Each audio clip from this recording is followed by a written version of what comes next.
Sejam todos muito bem-vindos a mais um estudo nosso no livro de Apocalipse. Dessa vez aqui nós vamos estudar do capítulo 8, verso 2, até o final do capítulo 11, onde aqui nesse estudo a gente vai cobrir toda essa parte das 7 trombetas e também parte do capítulo 10 e 11, onde a gente fala de um livrinho pequeno e também das 2 testemunhas. Antes da gente iniciar este estudo, antes de nós irmos para a leitura do texto bíblico, eu queria convidar todos que puderem para que nós possamos dirigir uma oração ao nosso bom Deus. Pai eterno, Deus Todo-Poderoso, nós queremos te agradecer, Senhor, por este privilégio de no teu santo dia de sábado abrir a tua palavra e estudar mais um pouco a respeito das profecias. Venha nos iluminar neste momento, ó Deus. Venha abrir a mente de cada um de nós, os nossos corações, para que possamos receber a sua palavra como a palavra da verdade. Que o Senhor venha iluminar e abençoar a vida de cada um dos teus filhos que estão aqui reunidos. Eu te peço em nome de Jesus. Amém. Meus amigos, vamos lá. Olha só.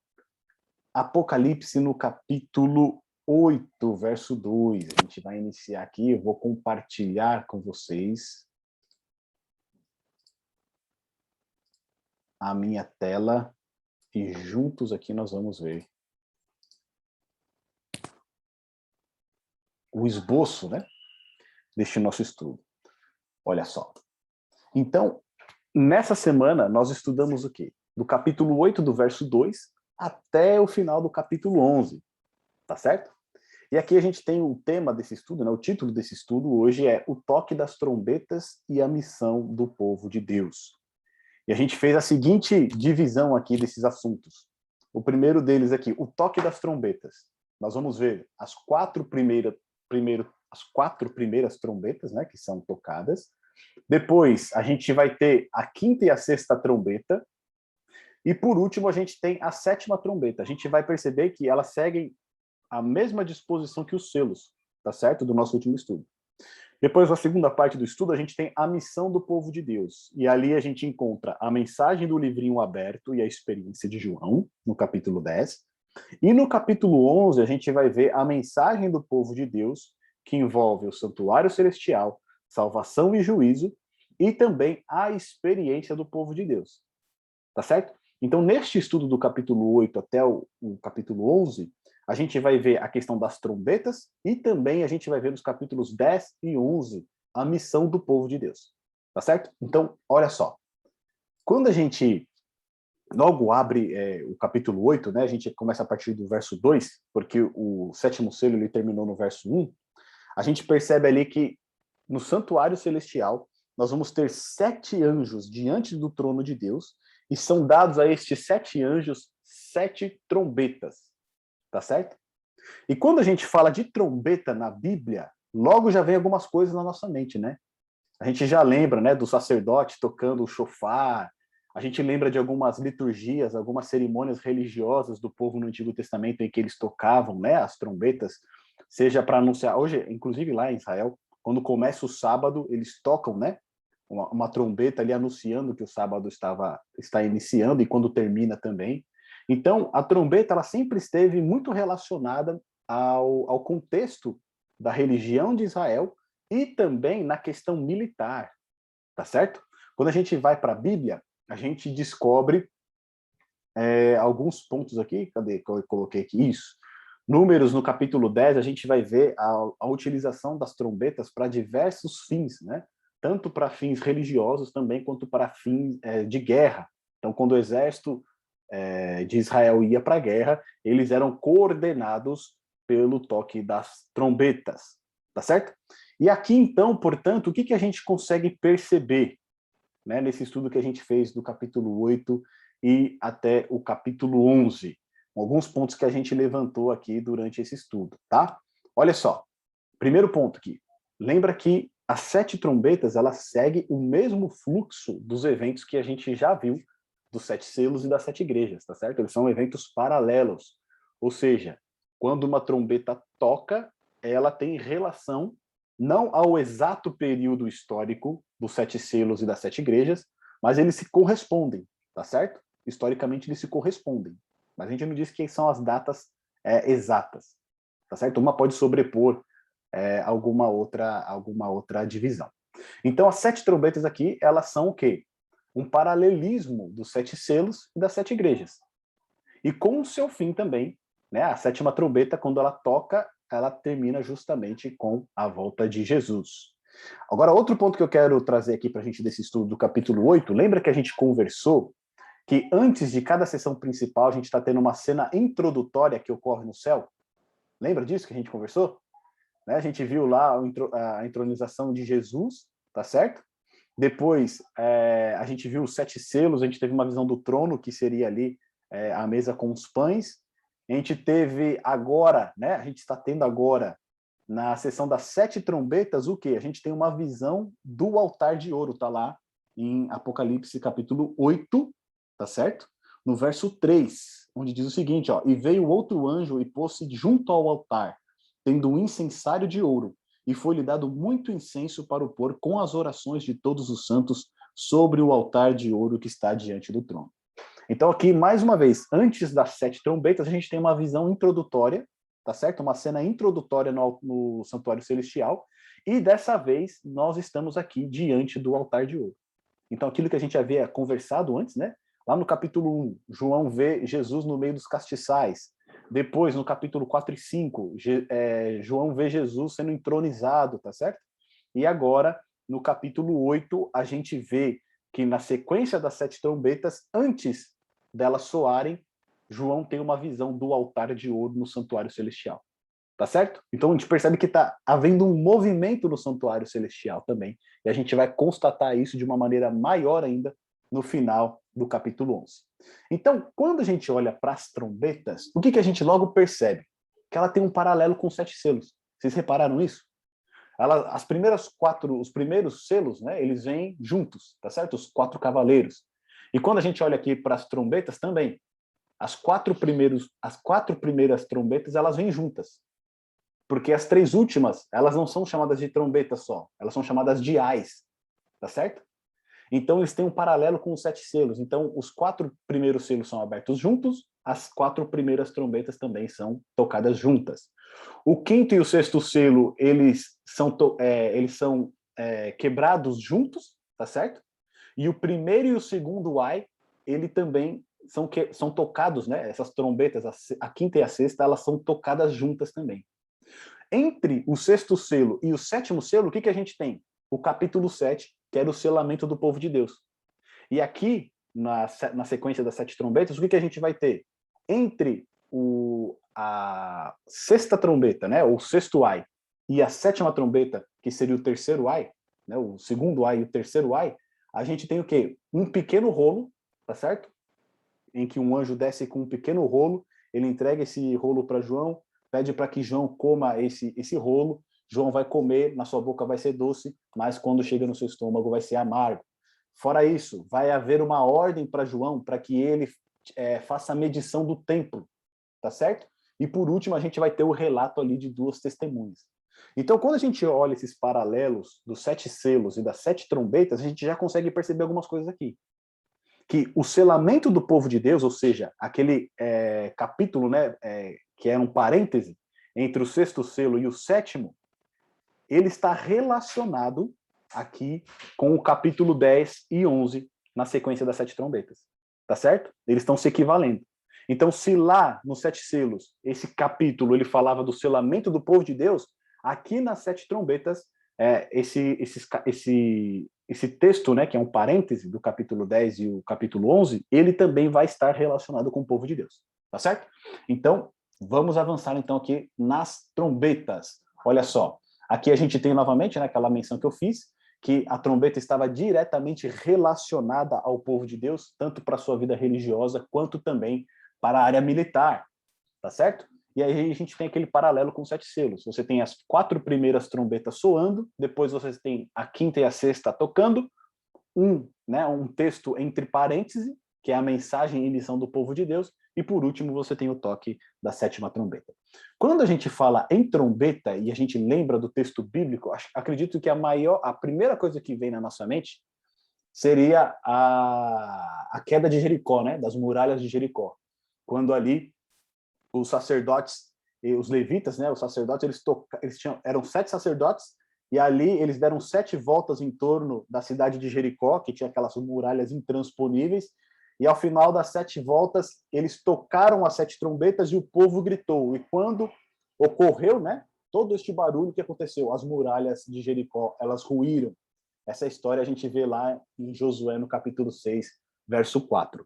Portanto, a trombeta, ela não está apenas relacionada ao ritual religioso do povo judeu, mas também estava relacionada à questão militar, né? A trombeta, ela era um símbolo do juízo de Deus, tá certo? Então, quando a gente olha aqui essas 7 trombetas, lembra que lá no nosso estudo dos 7 selos, no 5º selo, na abertura do 5º selo, a gente tinha os santos, né, os mártires debaixo do altar, clamando, falando: Senhor, quando, né, até quando o Senhor não vai julgar a nossa causa? Lembra que a gente viu isso? Então, aqui no capítulo 8, a gente vê a resposta de Deus. É dito ali, ó, olha só, no verso 2 e no verso 3 do capítulo 8 de Apocalipse. E vi os 7 anjos que estavam diante de Deus, e foram-lhe dadas 7 trombetas. E veio outro anjo, e pôs-se junto ao altar, tendo um incensário de ouro, e foi-lhe dado muito incenso para o pôr com as orações de todos os santos sobre o altar de ouro que está diante do trono. Então lembra que a gente falou que aqueles santos, né, eles estavam debaixo do altar, tá certo? E eles estavam clamando ali. Então agora vem a resposta, tá certo? As orações dos santos, as orações daqueles que são perseguidos, que são oprimidos, ela vem agora nas formas das trombetas, tá certo? Então aqui no capítulo 2 e 3, a gente já vê aqui que foi-lhe dado muito incenso para oferecê-lo com as orações de todos os santos sobre o altar de ouro que se acha diante do trono. Então a gente já percebe que as orações daqueles mártires, elas vão começar a ser atendidas, tá certo? E da mão do anjo subiu à presença de Deus a fumaça do incenso com as orações dos santos. E o anjo tomou o incensário, encheu do fogo do altar e o atirou à terra. E houve trovões, vozes, relâmpagos e terremoto. Então essa parte, quando a gente ouve trovões, vozes, relâmpagos e terremotos, a gente já sabe que é a manifestação de Deus, tá certo? A gente viu isso lá no capítulo 4, quando João teve a visão do Pai assentado no trono, tá certo? Ele ouviu, né, trovões, relâmpagos e um grande tremor. Então aqui a gente vê no verso 6 o seguinte: então os 7 anjos que tinham as 7 trombetas, o quê? Prepararam-se para tocar. E aí começam, né, os toques. O primeiro anjo tocou a trombeta e houve saraiva e fogo, de mistura com sangue, e foram atirados à terra. Foi então queimada a terça parte da terra e das árvores, e também toda a erva verde. Um ponto aqui que é muito interessante para a gente, né, é entender o que é essa primeira trombeta que é soada. No nosso estudo anterior, quando a gente falou dos 7 selos, lembra que haviam 4 anjos nos cantos da terra, segurando os ventos da terra para que eles não soprassem até que o povo de Deus fosse o quê? Selado. Tá certo? E a gente viu que nessa menção, lá no capítulo 7 de Apocalipse, dizia o quê? Que os ventos eles não soprassem sobre o quê? Sobre as árvores. Tá certo?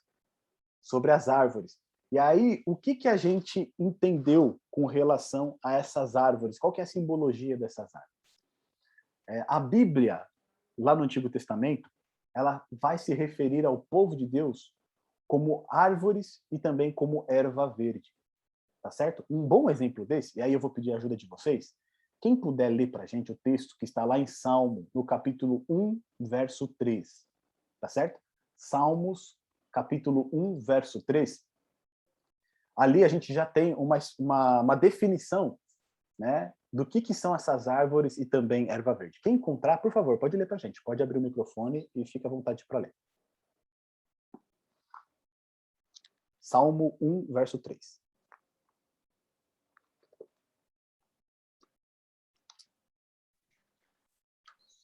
Verso 3, né? Isso.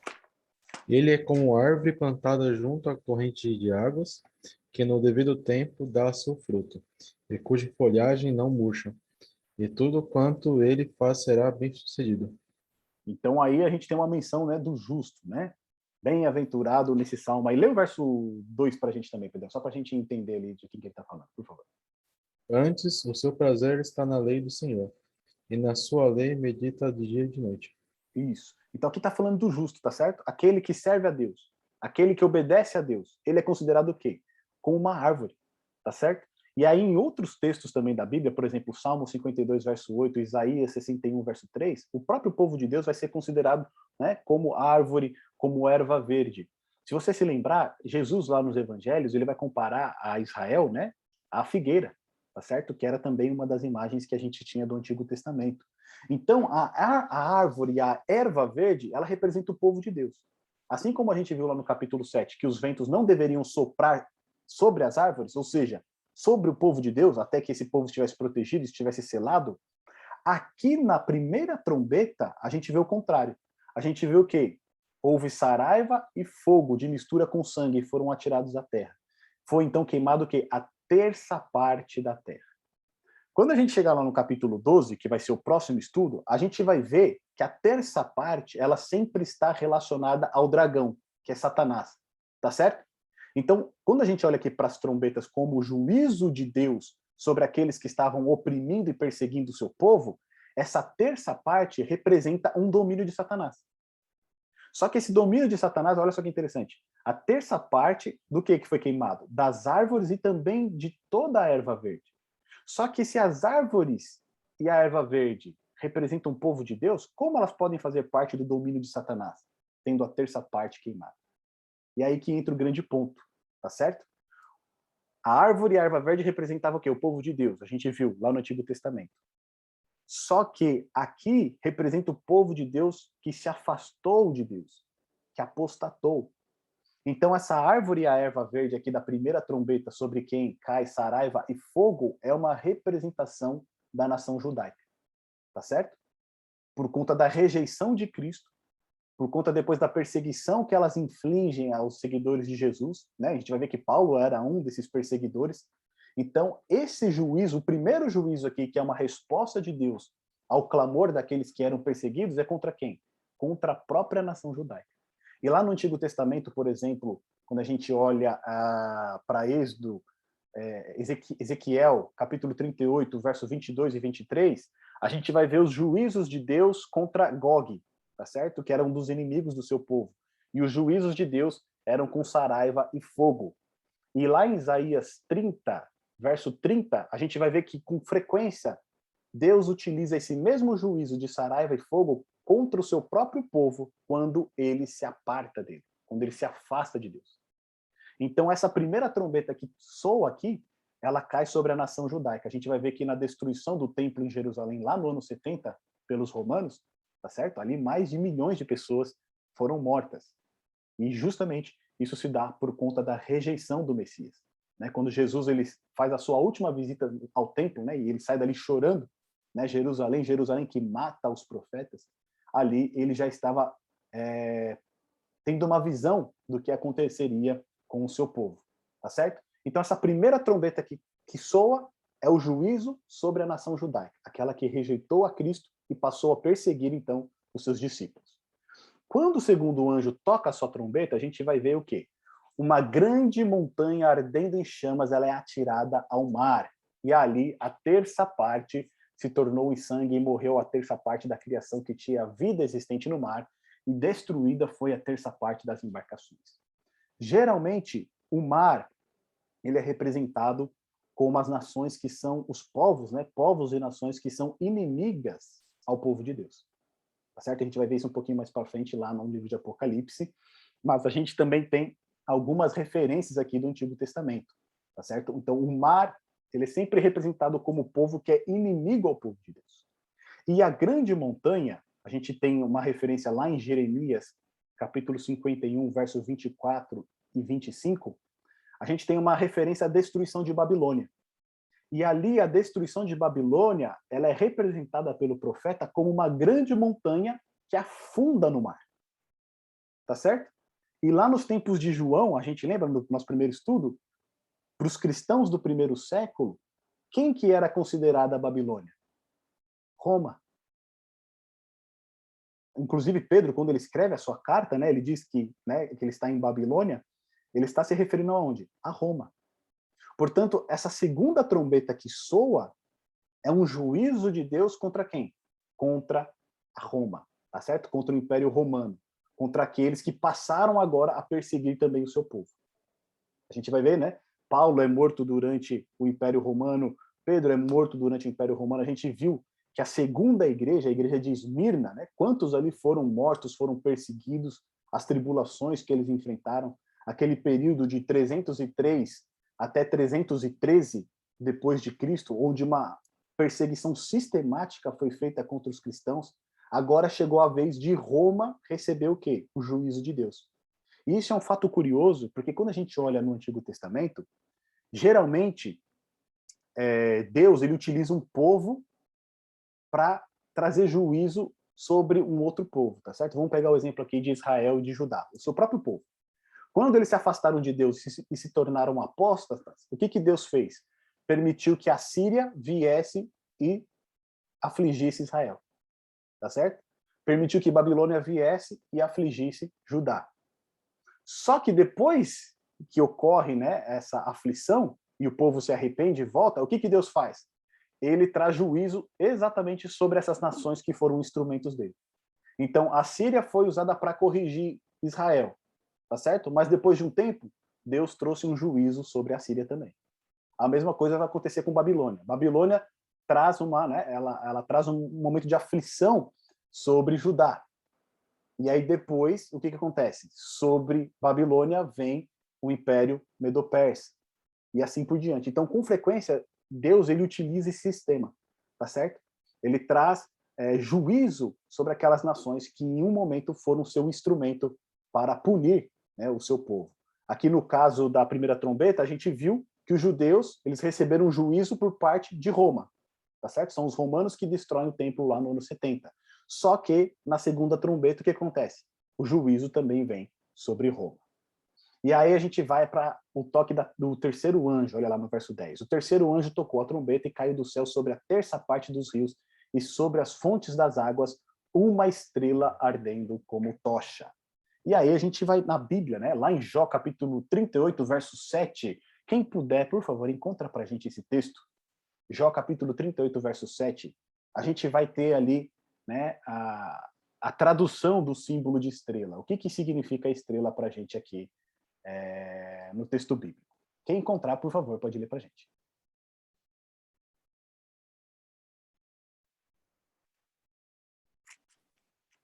É 38:7. Isso, Jó, capítulo 38, verso 7. Quando as estrelas da alva juntas alegremente cantavam e rejubilavam todos os filhos de Deus.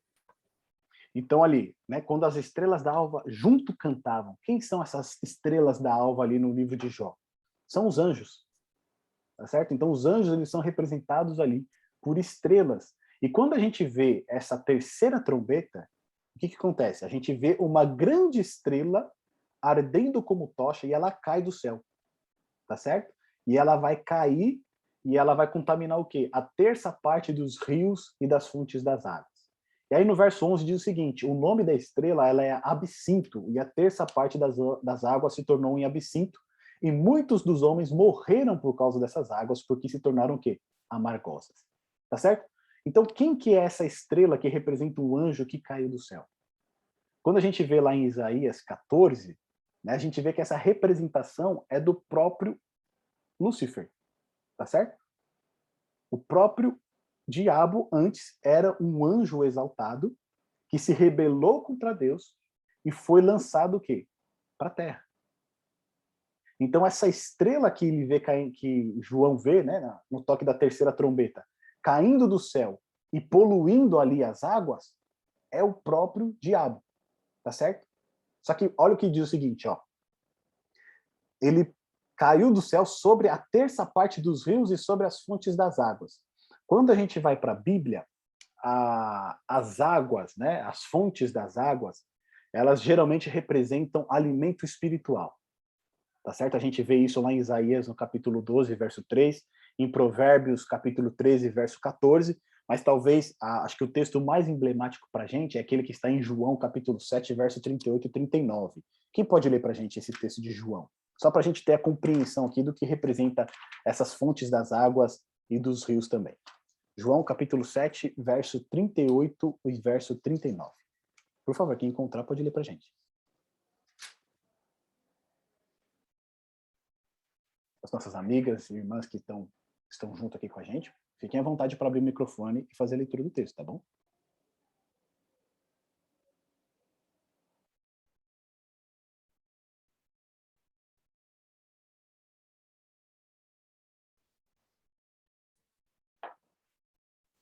É João, capítulo? Capítulo 7, verso 38 e 39.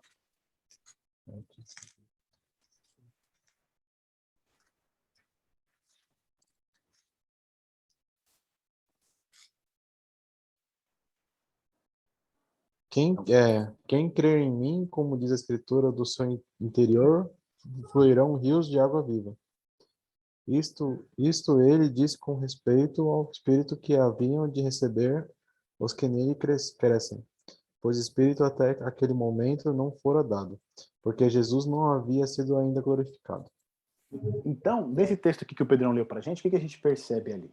Tá certo? Aquele que crê em Cristo, como diz a Escritura, rios de água viva correrão do seu reino. Tá certo? Isso é o mesmo que Cristo vai ensinar na conversa com a mulher no poço, a mulher samaritana no poço de Jacó, lá em João no capítulo 4. Tá certo? Onde ele fala ali da água da vida. Então, a água na Bíblia ela é frequentemente representada como alimento espiritual. Tá certo? E aqui o que acontece? Tá dizendo que essa terceira trombeta, no toque dessa terceira trombeta, né, essa estrela que caiu, que tem o nome chamado de absinto, que significa amargor, ele polui essas águas. Ou seja, a palavra de Deus, né, que também é alimento espiritual, a palavra de Deus que chega até nós e nos transforma e muda a nossa vida, ela começa a ser deturpada.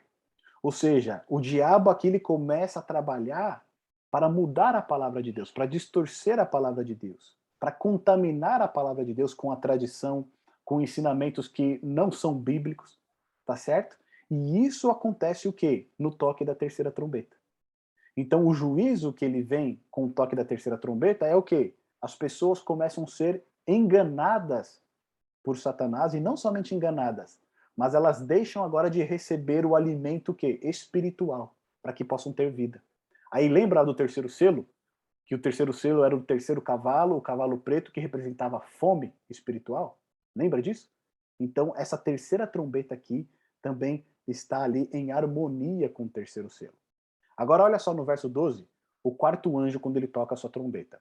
E foi ferida a terça parte do sol, da lua e das estrelas, para que a terça parte deles escurecesse e sua terça parte não brilhasse, tanto de dia como também à noite.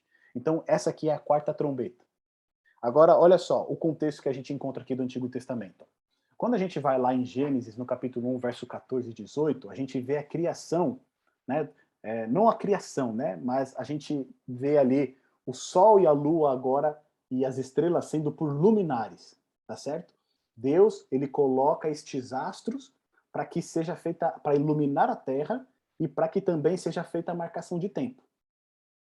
Então, o primeiro propósito do sol, da lua, das estrelas lá em Gênesis é o quê? Iluminar a terra. E quando toca a trombeta do quarto anjo, o que que acontece? O sol, a lua e as estrelas, elas deixam de dar a sua luz. Vira o quê? Escuridão. E isso vai remeter também lá a Gênesis no capítulo 1, verso 2, tá certo? No estado primitivo da terra antes da criação, onde havia trevas por cima do abismo. Então, olha só como que vem a sequência. Se na terceira trombeta, o alimento espiritual, representado ali pelos rios de água viva, né? Pelas fontes das águas, que é a palavra de Deus, ele começa a ser contaminado, qual que é o próximo estágio? É a morte, tá certo? Ou, em um outro sentido, no sentido simbólico aqui de Apocalipse, a falta de luz. E é por isso que o sol, a lua e as estrelas, elas não dão mais a sua luz. Ou seja, a terra agora está em trevas. Se a gente olhar lá no Salmo 119, que vai falar da palavra de Deus, né, tem aquele verso muito conhecido que é: lâmpada para os meus pés é a tua palavra. Tá certo? Então a palavra de Deus é o quê? Ela é luz, porque ela ilumina o caminho. E quando você contamina a palavra de Deus, você contamina os ensinos bíblicos, o que acontece? Fica em trevas. Tá certo? Essa luz que deveria antes irradiar e iluminar, ela é apagada. E um outro ponto também que é ainda mais profundo na teologia do Novo Testamento é que Cristo é a luz do mundo. E que aqui a gente vê no quarto anjo, quando ele toca a sua trombeta, é o quê? Cristo, ele é tirado. Ou seja, é como se Cristo tivesse sido removido da religião, tá certo? E fosse colocado outras coisas no lugar.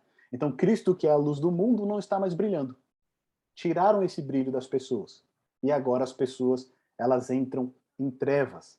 Se a gente olhar a sequência desses eventos aqui, a gente vai coincidir justamente com a Idade Média, tá certo? Que onde é o período ali, né, que depois tem a Idade Média e depois da Idade Média a gente tem a Idade das Trevas, que é justamente o período onde ali a humanidade não avançou, ela não progrediu, porque elas estavam submissas, né, ali à tirania do governo religioso ali que predominava na Europa, tá certo? E aí no verso 13 vai dizer o seguinte, ó: então vi e ouvi uma águia que voando pelo meio do céu dizia em grande voz: ai, ai, ai dos que moram na terra, por causa das restantes vozes da trombeta dos três anjos que ainda têm de tocar. E aqui tem um ponto interessante, porque essa águia que voa no meio do céu, na verdade não seria uma águia, seria um abutre, tá certo? E ele clama, né? Ai, ai, ai. Essa imagem é justamente para nos dar, chamar a nossa atenção. Porque ele está avisando que as últimas três trombetas que vão tocar, elas vão ser piores. Tá certo? Então, se a gente viu na primeira trombeta o juízo contra o povo judeu, que rejeitou o Messias e depois perseguiu os cristãos. Depois a gente vê a segunda trombeta, o juízo sobre Roma, tá certo? Que passou a perseguir os cristãos. Depois a gente vê a terceira trombeta, onde a palavra de Deus começa ali a ser contaminada com outros ensinamentos. A quarta trombeta, ou seja, a palavra de Deus ela é escondida, ela é tirada das pessoas e o sacrifício de Cristo ele é colocado de lado. Essas coisas que estão acontecendo, coisas piores ainda vão acontecer. Tá certo? Então aqui, esse abutre que voa pelo meio do céu dizendo ai, ai, ai dos que moram na terra, ou seja, coisas piores ainda virão sobre vocês. Só que a gente tem que entender aqui que esse contexto aqui das trombetas é o quê? Sobre aqueles que perseguem o povo de Deus, sobre aqueles que são contrários à palavra de Deus, tá certo? As trombetas são juízos de Deus sobre aqueles que se opõem à sua mensagem, à mensagem do evangelho.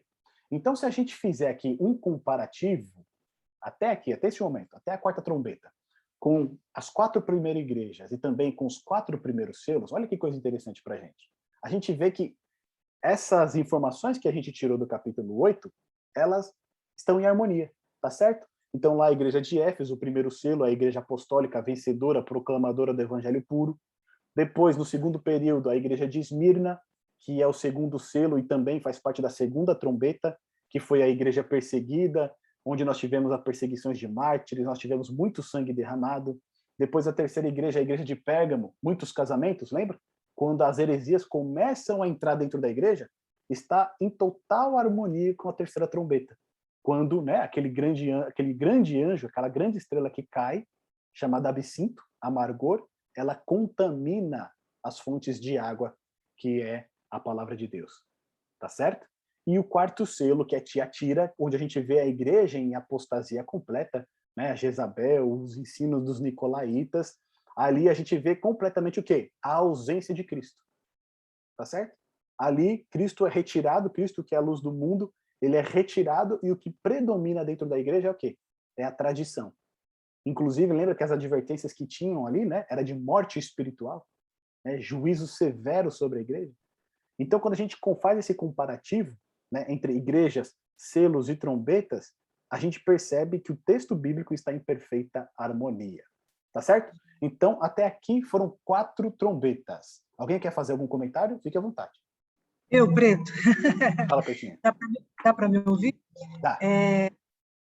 Falando sobre tirar Cristo, né, do centro do evangelho, né? Como a igreja caiu nesse engodo, né? Nós vivemos aqui esse período do Círio agora, né, dia 12, e aqui o Círio de Nazaré é muito forte. Então, a comunidade católica, né, assim, cristã católica, eles afluem muito, né, e dão muito valor, muita ênfase, né, e outro de uma colega minha, que é católica, né, praticante, uma pessoa que realmente serve a Deus ali na igreja, ela estava comentando isso, o fato deles terem se afastado da exaltação de Cristo para exaltar outros santos, né? Uhum. Então você vê assim que alguns têm essa noção de que realmente, né, Falta algo. Cristo está sendo deixado de lado, quer dizer, deixa de exaltar a Deus, né, para exaltar seres imperfeitos, né? Por mais que a gente considere a separação da vida dessas pessoas, a santidade, eles foram separados por uma obra, mas eles não são santos no conceito que os católicos dão, né, para santo. Ser sem pecado, né? Perfeição, intercessão, né? E a gente sabe que isso é papel de Cristo, né? Exatamente. Mediação. Eu achei muito interessante esse comentário, sabe? Ela falou assim, olha, eu fico às vezes impressionada como a gente realmente deixou de lado a adoração ao Filho de Deus para adorar os santos, né? Perfeito. E aí a gente vê que a palavra de Deus, né, quando ela vai no coração, ela vai abrindo também os olhos, né? Para que as pessoas possam perceber que muitas vezes, por mais sinceras que elas sejam na sua adoração, né, falta o principal, no caso, né? Não é que falta algo, falta o principal, que é Cristo.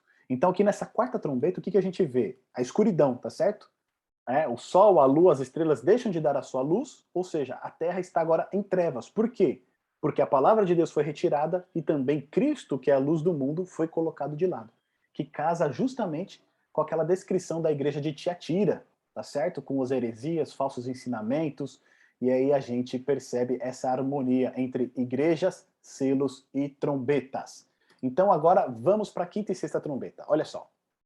O quinto anjo tocou a sua trombeta e viu uma estrela caída do céu e foi-lhe dada a chave do poço do abismo. Então, essa estrela que está caindo aqui na quinta trombeta é aquela mesma estrela que a gente viu lá na terceira trombeta, tá certo? É a mesma estrela. Ou seja, aqui é um anjo caído. E aqui a gente percebe que na quinta trombeta é muito mais claro, né? Diz assim, ó, estrela caída do céu na terra. E o fato do verbo ali, né, cair, né, tá como caída, como algo que já aconteceu no passado, mais uma vez enfatiza aqui a queda de Lúcifer, tá certo? Lá em Isaías, capítulo 14, verso 2. Eu vou pedir para as nossas amigas aqui encontrarem para a gente esse texto. Isaías, capítulo 14, verso 12. Quem puder, por favor, e ler esse texto para a gente. E eu vou pedir para o Pedrão separar já o texto para a gente de Lucas 10, verso 18. Tá bom, Pedrão? Você separa aí Lucas 10, 18. E eu vou pedir para uma das nossas amigas aqui ler para a gente o texto de Isaías 14, 12. Por gentileza. Quem encontrar pode abrir o microfone e ler, tá bom?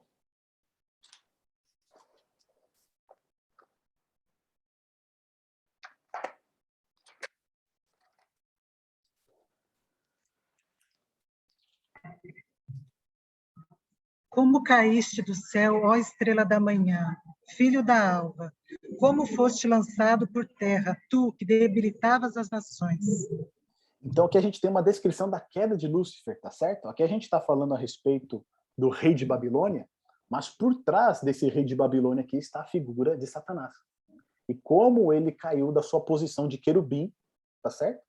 Nessa terra aqui, para se tornar aí o diabo, para se tornar o adversário, o acusador dos nossos irmãos. E aí Jesus, lá em Lucas capítulo 10, verso 18, ele vai falar também a respeito disso. Lê pra gente, Pedrão, por favor. Mas ele lhe disse, eu vi Satanás caindo do céu como um relâmpago. Olha só. Então, o próprio Jesus diz que ele viu Satanás caindo do céu como o quê? Como um relâmpago. Tá certo? Ele cai aonde? Na terra. Portanto, esse poço do abismo ao qual se refere aqui na quinta trombeta é a terra. Se a gente for lá em Gênesis, no capítulo 1, verso 2, vai falar o quê, né? Havia trevas sobre a face do abismo. Ou seja, a terra é também, o abismo, né? É uma maneira de se simbolizar a terra. Mas não somente isso. Porque aqui no verso 2 a gente está falando o quê? A respeito do quê? Ó, no verso 1 diz assim, né? E foi-lhe dada a chave do poço do abismo. Ou seja, esse anjo ele caiu na terra, a terra é o abismo, só que no abismo que é a terra existe um poço, tá certo? E foi dado a Satanás a chave desse poço. E a gente viu lá no verso 2 que ele faz o seguinte, ele abriu, né? ela abriu o poço do abismo, ou seja, a chave abriu o poço do abismo e subiu fumaça do poço como fumaça de grande fornalha. E com a fumaceira saída do poço, escureceu-se o sol e o ar. Também da fumaça saíram gafanhotos para a terra e foi-lhe dado o poder com que tem os escorpiões da terra. Então aqui a gente vai entrar numa visão muito simbólica, tá certo? Chega a ser até uma visão grotesca, porque a gente vai ver esses gafanhotos depois com aparência de cavalos, e os seus cavaleiros têm cabelos grandes, têm dentes como de leão, e eles têm armaduras, né, couraças. A ideia de João realmente aqui, nesse texto da quinta trombeta, é o quê? É impactar com essa mensagem, tá certo? Com essa imagem aqui. E o que ele está revelando para a gente aqui é algo sobrenatural. Perfeito? É algo completamente sobrenatural. Porque a gente não tem paralelos no Antigo Testamento a respeito disso, e nem na teologia do Novo Testamento. Lembra que a chave para a gente poder identificar Apocalipse são aquelas 8 chaves? E quando a gente vai para o Antigo Testamento e para o Novo, a gente não tem um paralelo daquilo que João está dizendo aqui. Mas a gente tem algumas menções, algumas alusões. Então, olha só, o que seria então esse primeiro, esse poço do abismo? Tá certo? Pedrão, você está indo em Lucas aí? Lê para a gente o capítulo 8, verso 31. O primeiro ponto que a gente vai entender aqui nessa quinta trombeta, o que é o poço do abismo, tá certo? E ali em Lucas 8, verso 31, a gente tem uma pista do que significa esse poço do abismo. Lê pra gente, Pedrão. 8:31, né? Isso. Rogavam-lhe que não o mandasse sair para o abismo. Aqui é quando Jesus está expulsando os demônios, tá certo? Esses demônios, eles fazem o quê? Eles rogam a Jesus para que Jesus não os mandem para o quê? Para o poço do abismo. Então, o que significa isso pra gente? Tá certo? Que o poço do abismo funciona como uma prisão. Existe uma prisão aqui na Terra, onde anjos caídos, que se tornaram demônios, ali eles estão aprisionados. Seja porque eles sejam muito maus, seja porque o poder deles é muito grande. Então, ali eles estão aprisionados, eles estão contidos por Deus, de maneira que eles não podem sair. Porque a gente vê nesse texto de Lucas 8:31 o medo desses anjos de serem enviados para onde? Esses anjos caídos, né? Esses demônios. A gente vê o medo deles de serem mandados para onde? Para o abismo. Tá certo? Então existe uma prisão, por assim dizer, e isso também vai estar lá em 2 Pedro, capítulo 2, verso 4. A gente vai ter essa referência, essa prisão, onde ali eles estão sendo presos até o momento do juízo deles. Só que o que acontece? Antes do juízo deles, Satanás, ele vai receber a chave desse abismo e ele vai poder fazer o quê? Ele vai poder libertar esses anjos caídos, esses demônios. E esses demônios são representados pelo quê? Pelos gafanhotos. Tá certo? Essa linguagem dos gafanhotos, ela está lá em Joel, no capítulo 2, nos versos de 4 a 10. E esses gafanhotos, eles também representam juízos que vêm sobre a terra. Tá certo? Lá em Joel, representa a Babilônia.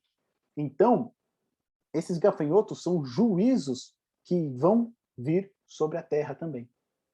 E nesse caso aqui da profecia de Apocalipse, da quinta trombeta, eles muito, né, parecem ser esses demônios que serão soltos no tempo do fim, para que eles possam causar dano à terra. Só que esse dano que eles vão causar à terra, olha o que diz lá no verso 4.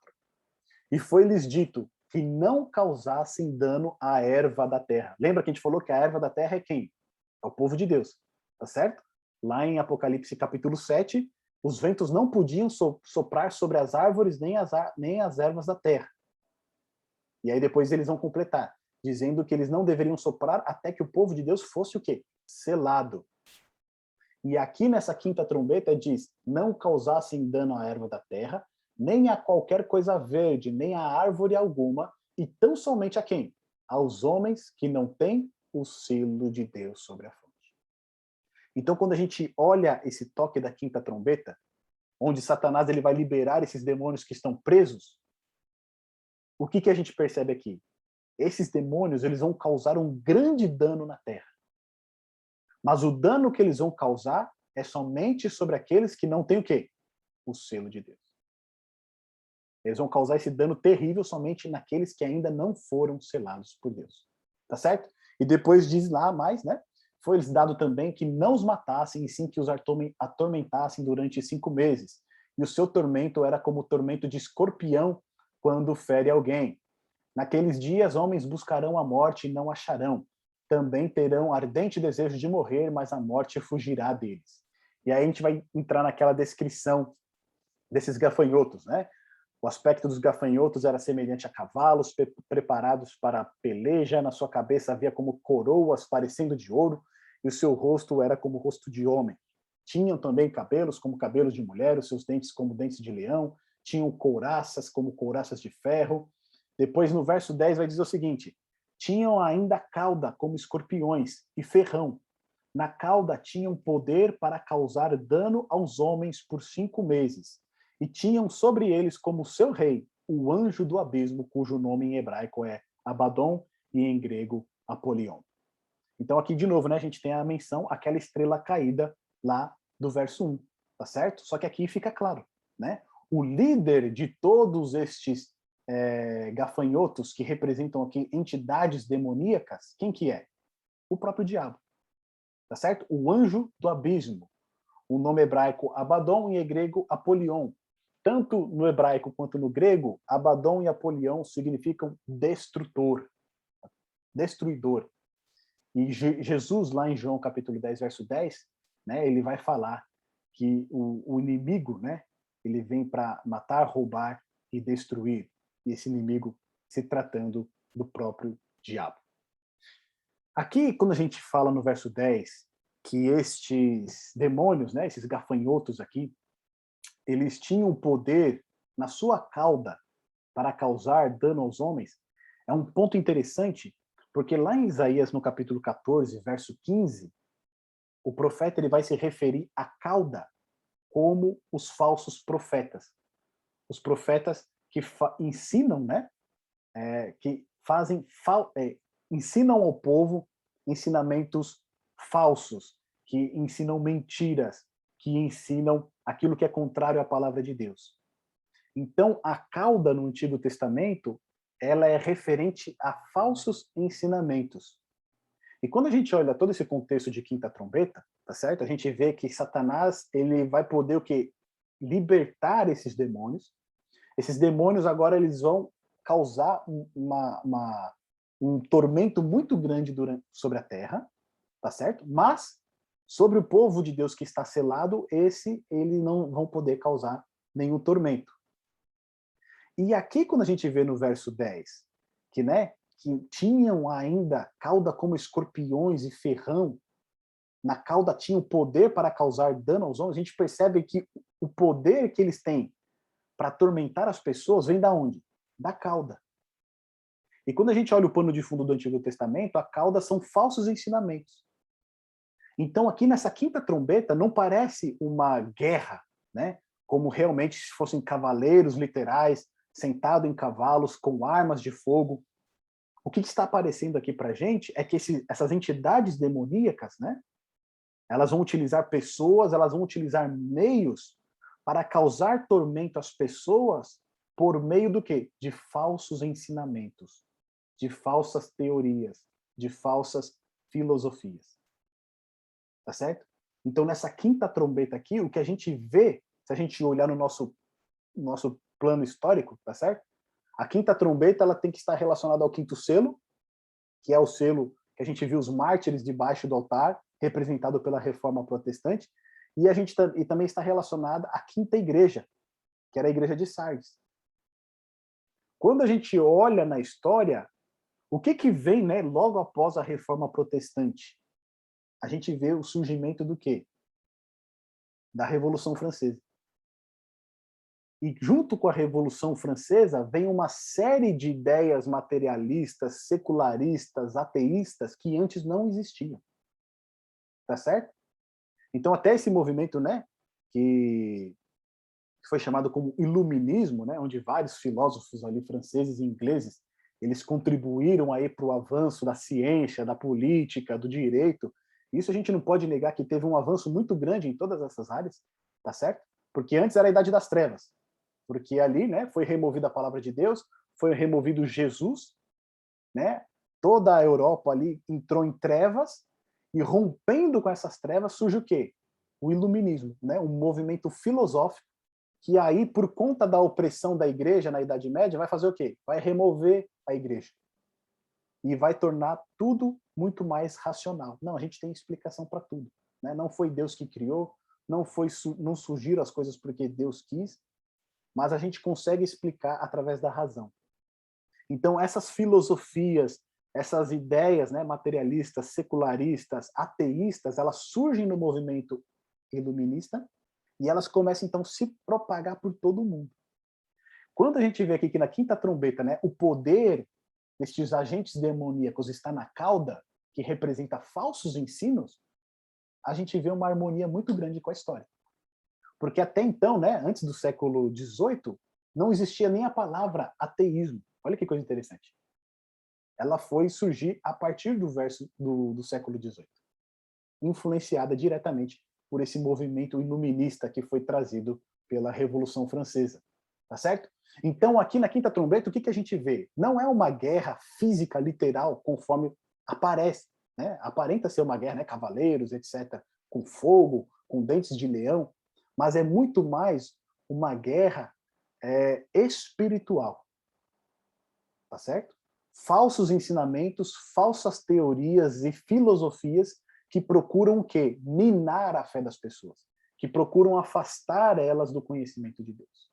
É isso que a gente vê aqui nessa quinta trombeta. Vamos agora aqui para a sexta, e olha só, antes do nosso intervalo que a gente tem aqui. O sexto anjo, ele tocou a trombeta e ouviu a voz procedente dos 4 ângulos do altar de ouro que se encontra na presença de Deus. Lembra que esse altar de ouro é o altar de incenso, tá certo? Aquele que está diante ali do lugar santíssimo. E dizendo ao sexto anjo, o mesmo que tem a trombeta, solta os 4 anjos que se encontram atados junto ao grande rio Eufrates. Lembra que lá no capítulo 7 a gente viu que haviam 4 anjos nos 4 cantos da terra, segurando os ventos para que eles não soprassem? Aqui a gente vê de novo uma menção a esses 4 anjos. Só que aqui ele não está se referindo aos 4 cantos da terra, tá certo? Mas ele está se referindo ao quê? Ao grande rio Eufrates. E quando a gente olha no contexto bíblico, o grande rio Eufrates, ele era um delimitador. Ele marcava exatamente, né, o limite das outras nações que eram inimigas do povo de Deus. Então, por exemplo, você vai ter Babilônia e Assíria, elas surgiam ali, né, do curso do rio Eufrates. Então, esse rio Eufrates, ele demarcava ali, né, era como se fosse um limite que restringia essas nações estrangeiras que eram inimigas do povo de Deus. O que está dizendo aqui para a gente na sexta trombeta é o quê? Que esses anjos que antes estavam controlando esses ventos para que eles não soprassem, tá certo? Esses ventos para que eles não causassem dano nenhum à terra, agora é dito o que para eles? Que eles soltem esses ventos.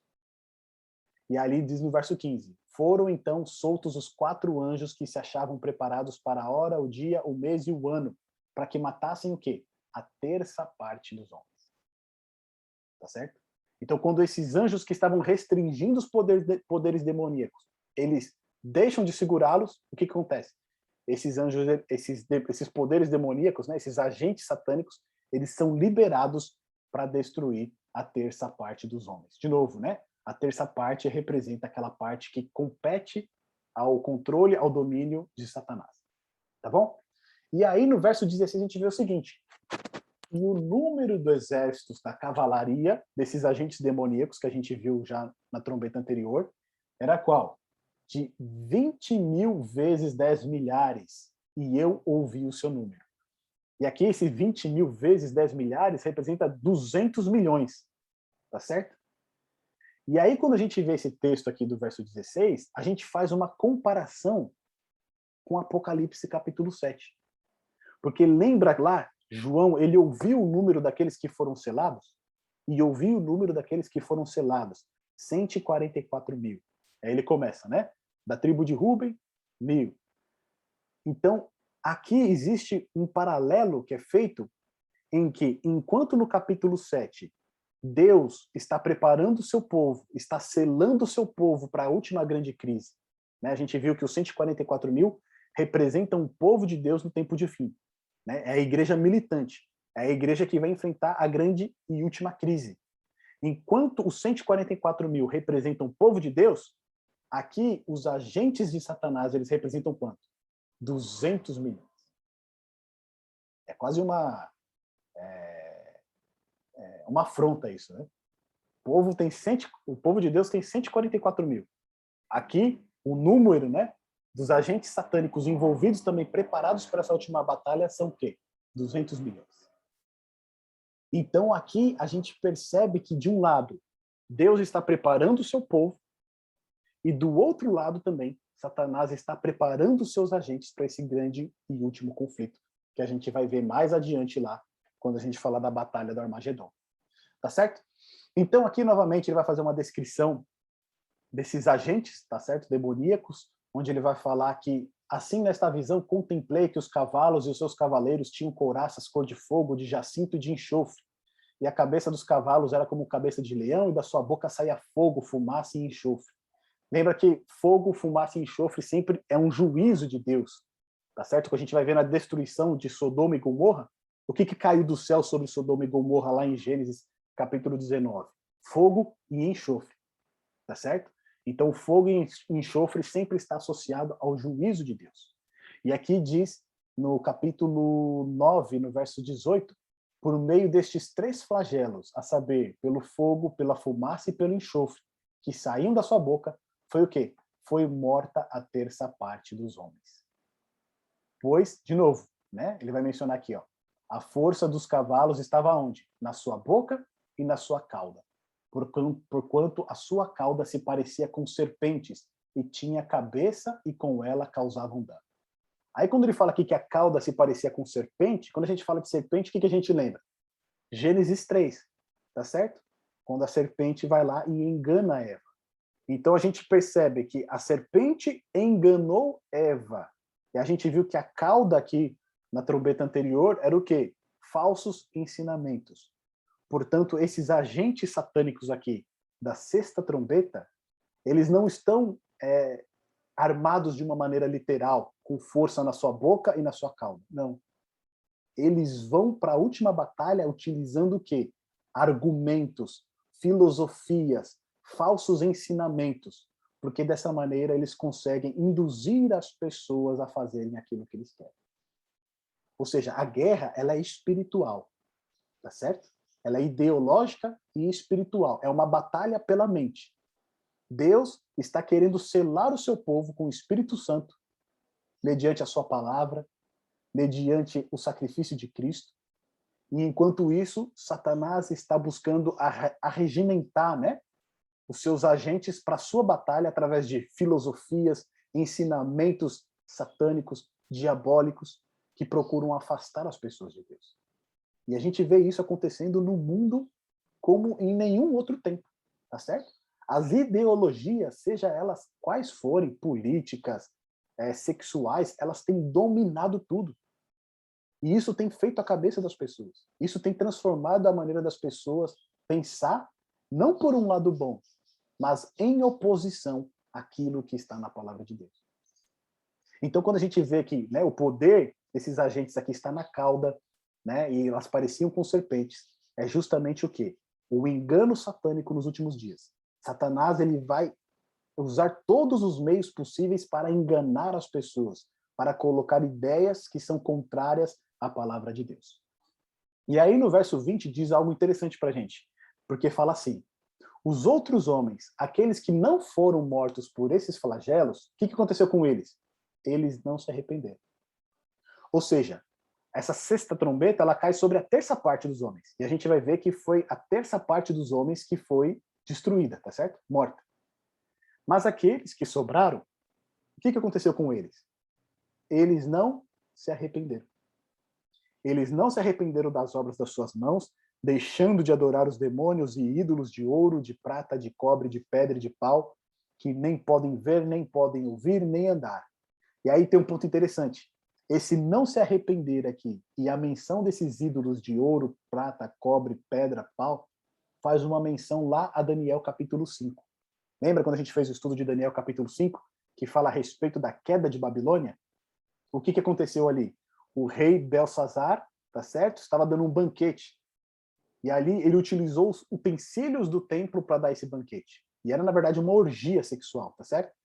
E diante disso, o que ele fez? Ele trouxe todos os seus ídolos de prata, cobre, de ouro, prata, cobre, pedra e pau, e colocou ali, tá certo? E ali eles adoraram esses ídolos, utilizando os utensílios do templo, ou seja, profanando, né, e tripudiando sobre o nome de Deus. E quando Daniel é chamado à presença dele, qual que é a repreensão que Daniel vai fazer para Belsazar? Você conhecia toda a história do seu avô Nabucodonosor. E mesmo assim você o quê? Não se arrependeu. Tá certo? Então esse verso 20 aqui do capítulo 9, ele faz uma menção direta a Daniel capítulo 5, sobre a queda de Babilônia. Ou seja, mesmo diante das aflições que eles estão recebendo aqui desses agentes satânicos, o que eles fazem? Eles não se arrependem. Eles não se voltam para Deus. E esse é um ponto importante, né? Quando Deus permite que uma provação, uma dificuldade ou até mesmo um juízo venha sobre alguém, Deus, ele não quer, vamos dizer assim, castigar aquela pessoa. Porque aquela pessoa ela está recebendo o quê? O resultado daquilo que ela plantou, tá certo? Mas essa é uma oportunidade para que a pessoa se arrependa e se volte para Deus. Só que conforme a gente vai mais endurecendo o nosso coração e não vai aceitando esse chamado de Deus, mais difícil fica de escutar a sua voz. Então, quando a gente vê essas 6 trombetas até aqui, né? Trombeta atrás de trombeta foi caindo sobre aqueles que perseguiram, ou que oprimiram, ou que se oporam ao povo de Deus. Mas mesmo assim, quando a gente chega na 6ª trombeta, o que acontece? Eles não se arrependem. Eles não se arrependem das suas obras más, né? Das obras das suas mãos. Nem ainda se arrependeram dos seus assassínios, nem das suas feitiçarias, nem da sua prostituição e nem dos seus furtos. E aqui no verso 21 tem um ponto interessante, porque quando diz que eles não se arrependeram dos seus assassinos, feitiçarias, prostituição e nem dos seus furtos, quando a gente for ver a Nova Jerusalém lá um pouquinho mais para frente, vai dizer que nessa cidade não entra justamente pessoas que cometeram, né, algum desses atos aqui no verso 21. Tá certo? Então essas pessoas, elas não se arrependem, elas continuam nas suas práticas pecaminosas e por isso elas vão ficar de fora da Nova Jerusalém. O juízo de Deus vai vir sobre estas pessoas. Tá certo? Tudo bem até aqui, meus amigos? Alguma dúvida a respeito da 5ª e 6ª trombeta? Por favor, fiquem à vontade aí para fazer seus comentários.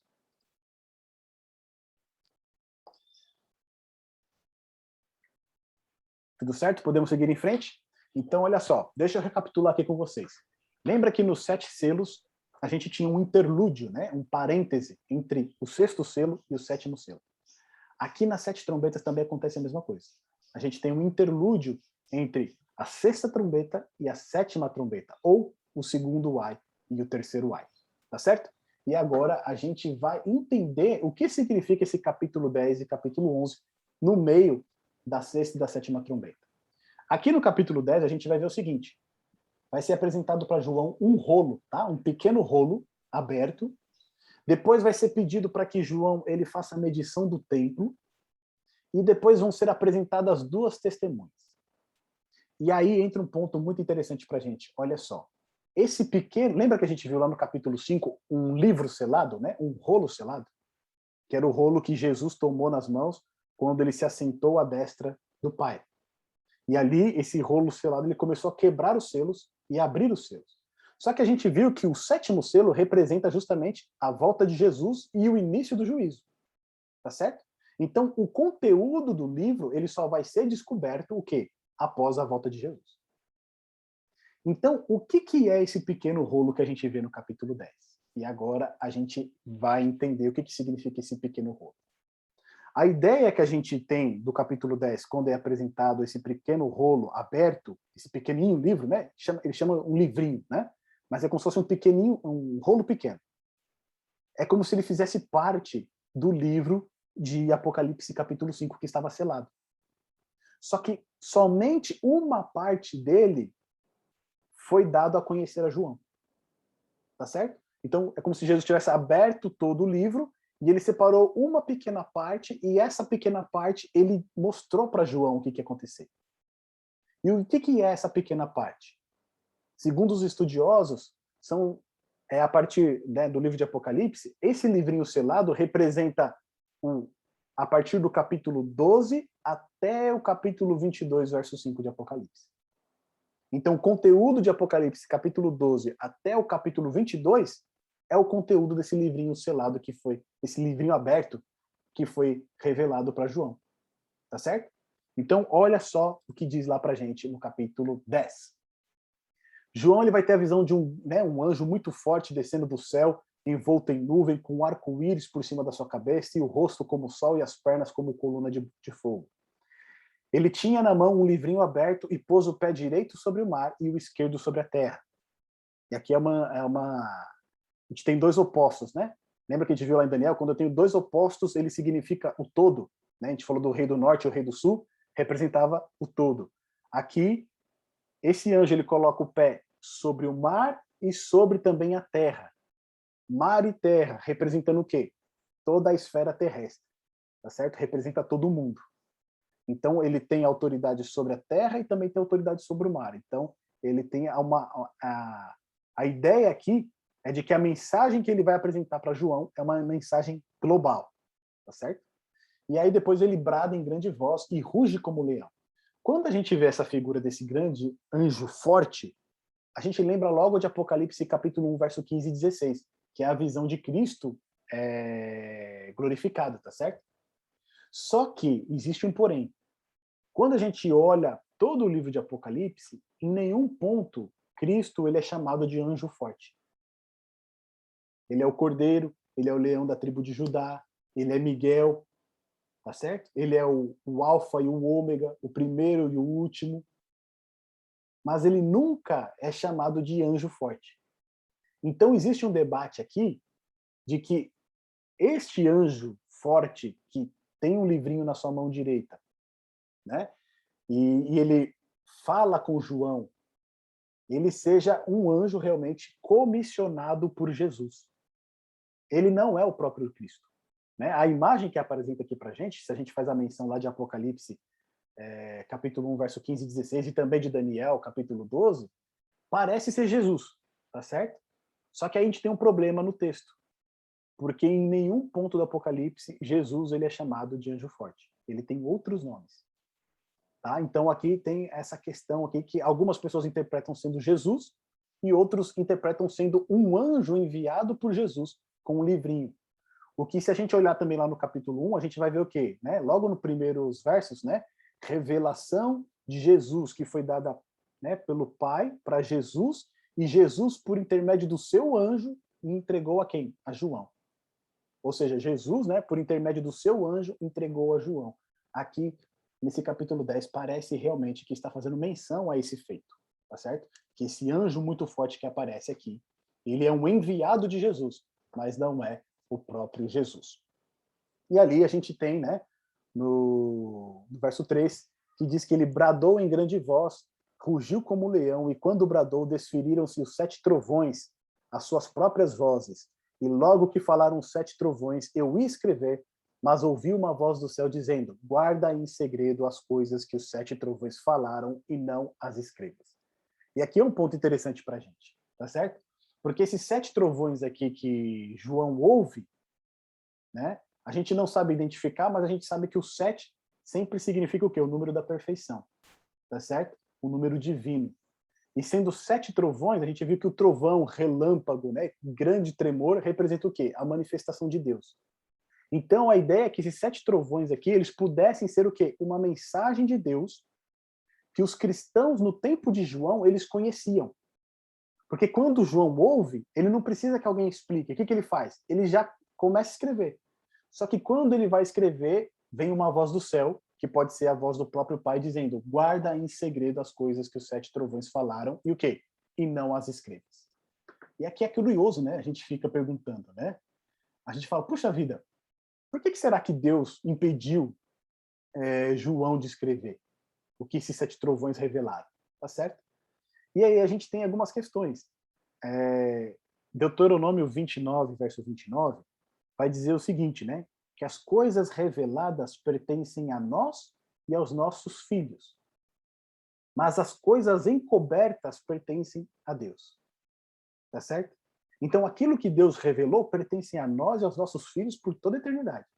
Mas aquilo que é encoberto, os mistérios, pertencem a Deus. Nesse caso aqui, esses 7 trovões é um mistério que Deus preferiu não revelar.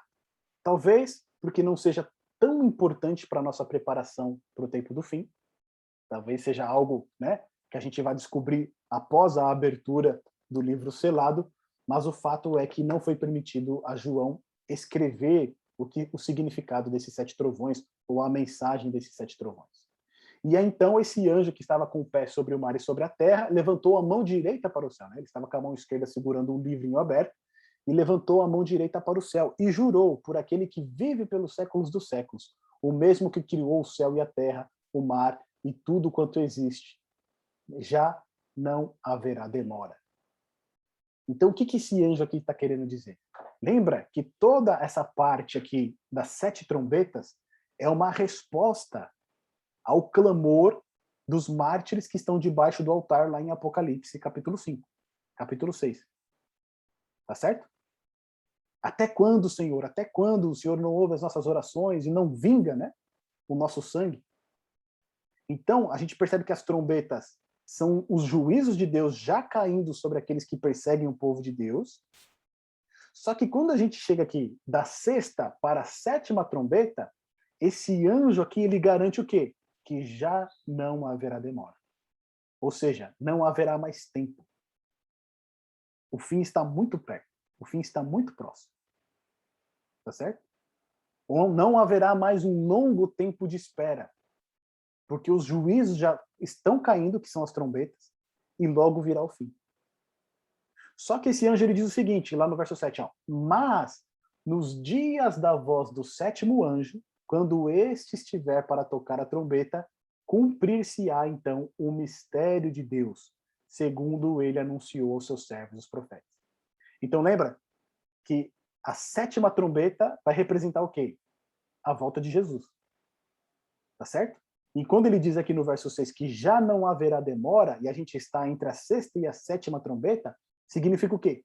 Que está muito perto esse dia. Jesus está muito perto de retornar a essa terra.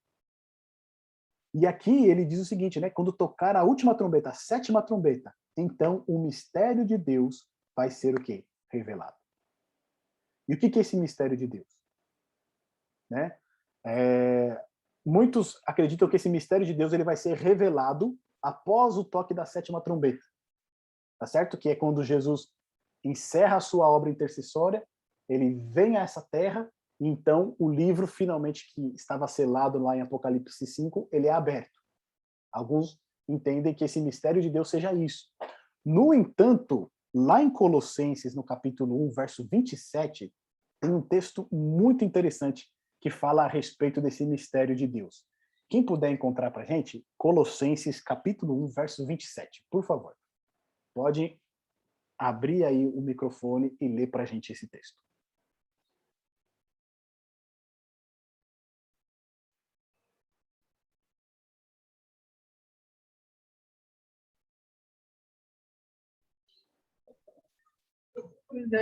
Colossenses, o que, Preto? Colossenses 1, verso 27. 27.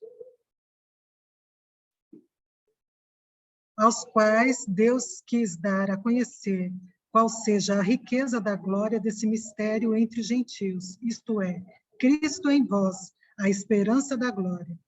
Olha que coisa fantástica. Eu, quando ouço esse texto, eu fico extasiado. Qual que é o mistério de Deus que Paulo fala aqui? Cristo em quê? Em nós. É a esperança o quê? Da glória. Que mistério é esse de Deus? Né? Se a gente for em outras passagens, eu tenho algumas referências aqui que eu até posso passar para vocês. Por exemplo, 2 Coríntios, capítulo 4, versos 10 e 11. 1 Timóteo, capítulo 3, verso 16. 2 Coríntios, capítulo 6, verso 14 a 16. E o próprio Evangelho de João, no capítulo 17. O que vai trazer todos esses textos para nós? Que esse mistério de Deus é Cristo habitando em nós. Cristo habitando plenamente em nós. Tá certo? Porque hoje a gente tem comunhão com Deus, a gente tem comunhão com Jesus Cristo, a gente tem comunhão com o Espírito Santo. Tá certo? Mas não é uma comunhão plena. Porque o pecado faz separação entre nós e Deus.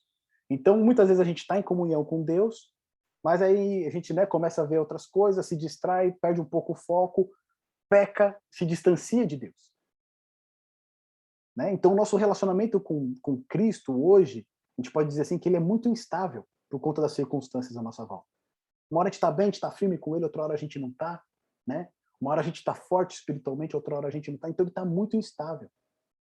E o que aparenta para a gente aqui nesse verso de Colossenses capítulo 1, verso 27, e aqui também em João, né, em Apocalipse capítulo 10, que vai ser revelado, né, cumprir-se-á então o mistério de Deus. Qual que é o mistério de Deus? Cristo em nós, habitando de maneira plena. Lembra que a gente viu lá que os 144.000 no capítulo 7, né, eles vão ser o quê? Selados por Deus. E eles sendo selados por Deus, eles vão ser o quê? Cheios do Espírito Santo de Deus e obedientes à lei de Deus. Tá certo? Esse povo é um povo que vai enfrentar a última crise, ou seja, é um povo que vai estar cheio do Espírito Santo. E quando a gente vai para a palavra de Deus, a gente vê que Cristo habita em nós mediante o quê? O Espírito Santo. Então, aqui no capítulo 10 de João, que é o paralelo lá de Apocalipse 7, que fala do selamento, esse mistério de Deus aqui que vai ser revelado, ele está querendo nos dizer que nos últimos dias, o povo de Deus escolhido, aquele que estiver selado, pronto para enfrentar a última crise, eles vão estar plenamente identificados com Jesus Cristo. Cristo vai estar habitando plenamente neles através do Espírito Santo. E através desse testemunho vai ser revelado para todas as nações que é possível sim obedecer a Deus. É possível sim obedecer à sua lei. É possível sim viver pela palavra de Deus. Que é um mistério, tá certo? Muitas pessoas não compreendem isso. Eles não sabem como que isso pode acontecer. Mas Paulo vai dizer que nós, né, que recebemos esse evangelho, nós podemos ter esse entendimento de Cristo habitando em nós. Fala, Pretinha. É dizer como Paulo, né? Eu fico impressionada quando ele diz assim: já não sou eu que vivo, mas Cristo vive em mim. E a vida que agora vivo na carne, né? Eu vivo para a honra, para a glória, né, desse Deus. Então, assim, um homem que chegou a esse ponto, né, ser de meus imitadores, como eu imito a Cristo, é um gigante realmente da fé, né? Alguém que está vivendo a plenitude, né, do Evangelho, que é Cristo, né? Então, esse Cristo em nós realmente é aqueles que estiverem vivos, né, que tiverem esse privilégio de dizer assim: já não sou eu que vivo, mas é Cristo, né, que vive por nosso intermédio, né, se manifesta em nós. Isso vai ser muito claro, acho que isso vai ser muito distintivo, né? Sim. E vai ser a grande glória, né, e honra realmente para o nome de Deus, porque você falou João 17, né? E a oração de Jesus ali em João 17 é essa, né? Que eles sejam um comigo, né, como eu com o Pai. Então, essa unidade que existe na Trindade vai ser revelada nos seus filhos. Jesus falou assim: e o mundo conhecerá que sois meus discípulos, né? Quando vocês amarem realmente uns aos outros, Exatamente. como eu vos amo, né? Quando vocês se tornarem um só. Exatamente. Então, o que a gente vê aqui, que na realidade esse mistério de Deus, o que é? É Cristo habitando plenamente nos seus discípulos, tá certo? E isso vai ser muito interessante porque a gente vai ver um pouquinho mais para frente, e a gente viu isso no nosso estudo introdutório de Apocalipse, que nos últimos dias, Satanás ele vai o quê? Personificar a Cristo, tá certo? A gente viu isso lá em 2 Tessalonicenses. E ele personificando a Cristo, o que ele vai fazer? Ele vai fazer milagres, vai fazer sinais que vão enganar as pessoas. E Paulo chama isso o quê? O mistério da iniquidade. Ou seja, Satanás se manifestando, parecendo Cristo, fazendo milagres, né? Falando que mudou a lei, falando uma série de coisas, isso é o mistério da iniquidade. Só que, em contrapartida, para confrontar o mistério da iniquidade, o que a gente tem? O mistério de Deus, que é o quê?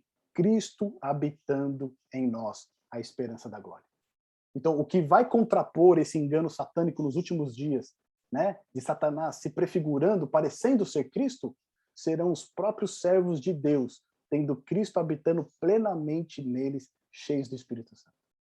E é por isso que diz aqui em João, no capítulo 10, né? Que então, quando soar a 7ª trombeta, que é muito perto da volta de Jesus, o que vai acontecer, né? Cumprir-se-á, então, o mistério de Deus, né? Cristo habitando nos seus servos de uma maneira plena, vai ser revelado para todo mundo. E aí a gente vê lá no verso 8, né? A voz que ouvi vinda do céu estava de novo falando comigo, dizendo: vai, toma o livro que se acha aberto na mão do anjo em pé sobre o mar e sobre a terra. E aí João ele vai pegar esse livrinho e ele vai comer esse livrinho. E quando ele comer esse livrinho, o livrinho vai ser doce na sua boca, mas no seu estômago vai ser o quê? Amargo. Tá certo? E isso é uma experiência que a gente vê lá no Antigo Testamento com os profetas Jeremias e Ezequiel. Jeremias, lá em Jeremias 15, verso 16, ele vai falar que quando vi as suas palavras, logo as comi, tá certo? E era doce na minha boca. Ezequiel, ele vai ter a mesma experiência. Vai ser dado um livrinho para Ezequiel e vai ser solicitado que ele coma esse livro. Lá em Ezequiel, capítulo 2, verso 10, e depois no capítulo 3, verso 4. Ezequiel, ele vai comer esse livrinho, nos seus lábios ele vai ser doce, mas no seu estômago vai ser o quê? Amargo. E o que representa, né, essa doçura e depois essa amargura que eles experimentam? É justamente a mensagem que o povo de Deus vai ter que proclamar nos últimos dias. Tá certo? A gente viu que esse livrinho aqui revelado, ele cobre Apocalipse a partir do capítulo 12 até o capítulo 22, verso 5. Tá certo? Essa é a mensagem do livrinho. Quando João come esse livrinho, para ele é doce na boca, mas quando chega no estômago fica amargo. Por quê? Todos esses capítulos que vão ser cobertos, que vão estar no próximo estudo, a partir do próximo estudo, eles vão falar da boa nova de salvação, vão falar da nova terra, vão falar da nova Jerusalém, vão falar do fim da morte, do fim do sofrimento. Só que para que tudo isso venha, o que vai acontecer? Essa mensagem precisa ser pregada a todo mundo. Só que a gente viu já na história aqui de Apocalipse, quando essa mensagem é pregada, o que acontece? Rejeição, perseguição, as pessoas se opõem a essa mensagem. Tá certo? Então o que a gente vê aqui em João capítulo 10, João, ele personifica como representante do povo de Deus a experiência que o povo de Deus vai ter que passar nos dias finais. Eles vão ter uma mensagem para dar a todo mundo, mas muitos vão rejeitar essa mensagem, muitos vão persegui-los, e é por isso que a mensagem é doce na boca, mas quando depois ela é interiorizada, ela se torna amarga. Tá certo? A mensagem é uma mensagem de boa nova, é o evangelho eterno. Isso deve ser motivo de alegria, de felicidade. Mas quando as pessoas rejeitam essa mensagem, quando as pessoas se opõem a essa mensagem, ela se torna o quê? Amarga. Tá bom? Então aqui no capítulo 10, essa experiência de João ele está sendo um representante do povo de Deus. Tá certo? Então lembra sempre do paralelo. Capítulo 10 e 11, ele tem o seu paralelo lá em Apocalipse 7, que é o seu lamento do povo de Deus. Então capítulo 10 e 11 está relacionado com o povo de Deus. Aqui João, ele está sendo um símbolo do povo de Deus nos últimos dias. Tá certo? Então, o que diz pra gente o capítulo 11? Olha só. Então, lá para João foi dado um caniço, certo? Semelhante a uma vara, e foi pedido para que ele fizesse a medição do santuário de Deus. Que santuário é esse? A gente sabe que é o santuário celestial. Tá certo? Nos tempos de João, quando ele escreve Apocalipse, lá por volta do ano 90, o santuário lá em Jerusalém já havia sido destruído. Ele caiu no ano 70, quando Roma destruiu. Então, nesse período aqui que João está escrevendo o livro de Apocalipse, não tem santuário em Jerusalém. Portanto, esse santuário que ele tem que medir é o santuário o quê? Celeste. E é dada a ordem para que ele medisse o quê? O santuário de Deus, o seu altar e os que nele adoram, ou seja, os adoradores. E aqui entra um ponto muito interessante para a gente. Quando a gente olha no Antigo Testamento, a única referência que a gente tem nesta ordem de santuário, altar e adoradores, ela se encontra lá em Levítico, capítulo 16, que fala a respeito do dia do juízo. Lembra que a gente falou a respeito disso? Santuário e juízo, foi inclusive um dos estudos introdutórios. Quem não acompanhou esse estudo, está na nossa playlist aqui do YouTube, pode acompanhar. O Levítico 16, ele trata do dia da expiação, o dia do juízo. Que quando a gente olha nas profecias, né, quando a gente fez o nosso estudo em Daniel, a gente viu que o juízo começou em 1844, o juízo final, o dia da expiação. E aqui a ordem dada para João, para fazer essa medição do santuário, do altar e dos adoradores, é a mesma que está lá em Levítico 16, verso 33, com exceção dos sacerdotes, porque lá pede para fazer a medição também dos sacerdotes. Aqui em Apocalipse, por que não pede para medir o sacerdote também? Porque aqui em Apocalipse a gente tem um sumo sacerdote, tá certo? Que é Cristo. Ele não precisa ser medido. O que precisa ser medido? O altar de Deus, o santuário de Deus, o altar e os adoradores. E o interessante é que quando pede para ele medir, essa palavra medir aqui é a mesma que se encontra lá em Mateus capítulo 7, verso 2. Então, quem pode ler para a gente Mateus capítulo 7, verso 2, para a gente entender o que está dizendo aqui essa parte quando fala para medir o santuário, o altar e os adoradores.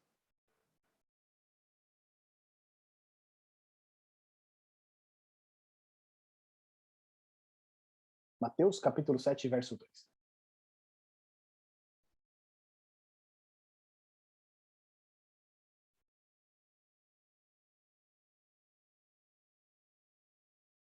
O irmão Geraldo está acompanhando a gente aí. Irmão Geraldo, segura mais um pouco aí que eu estou chegando.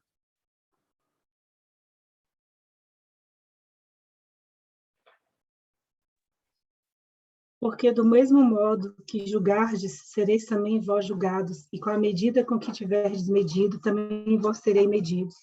Olha só, obrigado, Cléo. Então, a palavra medir aí, no contexto de Mateus 7, verso 2, é o quê? Julgamento. Tá certo? É a mesma palavra que está aqui em Apocalipse, capítulo 11, verso 1. Então, o que está aparentando aqui para a gente com toda essa linguagem, quando é dito para João medir o santuário, o altar e os adoradores? Que vai iniciar o juízo. Tá certo? O juízo ele vai começar. E o juízo começa por onde? Pela casa de Deus. Pedro vai falar que o juízo ele começa primeiramente pela casa de Deus. Tá certo? É o povo de Deus que é julgado primeiro. E é também por isso que é dito no verso 2, mas deixa de parte o átrio exterior do santuário, e não meças, porque foi ele dado aos gentios. Estes por 42 meses calcarão aos pés a cidade santa. Então, existia no santuário, nos tempos de Jesus, né, nos tempos de João também, um local específico onde os gentios podiam entrar, tá certo? Então, você tinha essa ala dos gentios, você tinha depois uma ala mais interna para os sacerdotes, para os israelitas e para as mulheres. E os gentios, eles não podiam entrar nessa ala. Se eles entrassem ali, eles poderiam ser mortos, tá certo? Então, qual que é a linguagem que está sendo dita aqui? Vai começar o juízo pelo povo de Deus.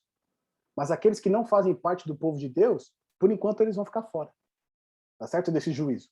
E aí é dito o seguinte, que né, essa parte do átrio exterior do santuário, ele vai ser calcado por 42 meses. E aí no verso 3, e darei as minhas 2 testemunhas que profetizem por 1260 dias, vestidas de pano de saco. Então aqui a gente lembra lá de Daniel, né? A gente tem 42 meses, nós temos 1260 dias. O que representa todos esses tempos que são representados aqui para a gente?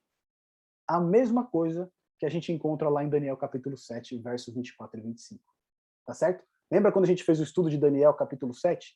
Se você ainda não viu o estudo de Daniel, aqui na nossa playlist do YouTube tem um estudo completo feito no livro de Daniel. E no capítulo 7, a gente fala a respeito do período em que o chifre pequeno ele iria ter uma supremacia sobre a terra. Ele iria dominar e iria o quê? Ele iria pisar, né? Ele ia sobrepujar tudo que tivesse ali em volta dele. Né? Ele ia falar uma boca que fala blasfêmias, etc. Ele ia perseguir o povo de Deus. E esse período de 42 meses e 1260 dias, quando a gente lembra, né, que um dia é um ano, segundo a profecia, ele representa os 1260 anos em que a Roma papal dominou e ali ela realmente oprimiu o povo de Deus. É por isso que é dito aqui no verso 3 que essas 2 testemunhas que profetizem por 1260 dias vestidas de pano de saco, de novo, né, o contexto do Antigo Testamento revela o quê? O pano de saco é o estado de humilhação, tá certo? É um estado de humilhação completa, ou seja, durante 1260 dias ou 1260 anos, essas duas testemunhas, elas seriam humilhadas por esse poder que a gente vai ver, que vai surgir lá em Apocalipse capítulo 13, tá bom? Então, o que são essas duas testemunhas? Quando a gente vê no verso 4, ele diz o seguinte: estas são as duas oliveiras e os dois candeeiros que se acham em pé diante do Senhor da terra. Quando a gente vai para o contexto lá de Zacarias capítulo 4, a gente percebe que essas duas oliveiras e esses dois candeeiros a qual João se refere aqui, elas representam Zorobabel e Josué. Quem que é Zorobabel e Josué? Zorobabel era o governante da Judéia quando o povo judeu voltou do exílio. E Josué, ele era o quê? O sumo sacerdote. Tá certo? Então, essas duas testemunhas aqui que a gente encontra no capítulo 11, verso 4, que tem o seu pano de fundo lá em Zacarias 4, é uma representação do quê? Do povo de Deus. Lembra que a gente viu lá no capítulo 1 de Apocalipse, que fala que o Cordeiro, né, ele nos resgatou, ele nos comprou para sermos o quê? Reis e sacerdotes. Tá certo? Lá em Apocalipse 5, quando é dada a glória ao Cordeiro, quando ele se assenta no trono, por que é dada a glória a ele? Porque com teu sangue compraste reis e sacerdotes para o nosso Deus. Não é isso? Essas duas testemunhas que a gente vê aqui em Apocalipse 11, representadas lá em Zacarias 4 por Zorobabel e Josué, o que eles eram? Governantes, reis e sacerdotes. Tá certo? Então essas duas testemunhas aqui, elas representam quem? O povo de Deus. Hoje existe uma ideia que essas duas testemunhas, né, seriam Moisés e Elias, que iriam aparecer lá em Jerusalém, no tempo do fim, etc. Né? Elas seriam, né, trazidas aqui para a Terra e elas testemunhariam lá em Jerusalém. Mas quando a gente olha, né, com as nossas chaves de interpretação, a gente percebe que a gente já tem todas essas respostas dentro da Bíblia. Tá certo? Então, aqui a gente tem o quê? Essas duas testemunhas. Josué e Zorobabel, que representam o quê? O povo de Deus nos últimos dias. Tá bom? Esse povo de Deus é que vai ser testemunha diante da grande crise que está por vir. E lá no verso 6 vai dizer o seguinte, né? Elas têm autoridade para fechar o céu, para que não chova durante os dias em que profetizarem. Têm autoridade também sobre as águas para convertê-lo em sangue, bem como para ferir a terra com toda sorte de flagelos, tantas vezes quantos quiserem. E aqui também abre um ponto muito interessante para a gente. A gente vai ver que os homens do Antigo Testamento que fizeram esse feito, né, foram Moisés e Elias, de fato. Tá certo? E é por isso que muitas pessoas interpretam que Moisés e Elias surgirão aqui nos últimos dias. Mas a grande verdade é o seguinte: nos tempos de João, Moisés e Elias, eles representavam o quê? A lei e os profetas, tá certo? Então, quando você queria se referir à lei, né, os 5 primeiros livros da Bíblia, a Torá, você fazia referência a quem? A Moisés. E quando você queria fazer referência aos escritos dos profetas, você fazia uma menção a quem? A Elias, tá certo? Então, Moisés e Elias, eles representam a palavra de Deus, que é a lei e os profetas. Então, aqui no capítulo 11, o que a gente percebe é que essas duas testemunhas, elas não são somente o povo de Deus, mas também é o quê? É a palavra de Deus. Tá certo? Tanto o povo quanto a palavra de Deus são essas duas testemunhas que são apresentadas aqui para a gente no capítulo 11. Elas têm os dois símbolos. É a palavra de Deus, quanto também o povo de Deus. Tá certo? E aí, quando a gente vai lá no verso 7, ele diz o seguinte, né? Quando tiver, então, concluído o seu testemunho, que devem dar, a besta que surge do abismo pelejará contra eles e as vencerá, e o quê? E matará. Quem que é essa besta que surge do abismo? A gente já viu lá no nosso estudo em Daniel que besta é um poder, tá certo? É um poder, é um reino que tem autoridade. E aqui a gente já viu nesse estudo que o abismo é o quê? A terra, tá certo? Então diz aqui que surge um poder da terra que vai pelejar contra quem? Contra as testemunhas, que é o povo de Deus, mas também é a palavra de Deus. E ele vai lutar contra eles e não somente vai lutar, mas vai vencer e vai matar. E aí, né, no verso 8, ele faz uma representação que essa grande, né, que o cadáver dessas testemunhas vai ser exposto na grande cidade que espiritualmente se chama Sodoma e Egito, onde também o seu Senhor foi crucificado. Quando a gente olha de novo a Bíblia, Sodoma e Egito é uma representação do quê? Primeiro, Sodoma, de imoralidade, tá certo? Sodoma era caracterizada por aceitar todo tipo de pecado, todo tipo de imoralidade, né? Tanto que Abraão intercede lá pelas pessoas de Sodoma, né? E não tinha ali nem 5 pessoas justas, tá certo? Então Sodoma caracteriza o quê? A imoralidade. E o Egito, ele vai representar a ausência de Deus. Lembra lá do nosso estudo de Daniel? Rei do Norte e Rei do Sul? Rei do Sul representava o quê? A força secular, né? O materialismo, a ausência de Deus, né? Uma representação do ateísmo. Quando Moisés se dirige ao faraó, pedindo para que o faraó liberte o seu povo, o faraó diz: não conheço o Senhor. Tá certo? Não conheço o Senhor e não deixarei ir o povo. Então ele faz uma negação da existência de Deus ali.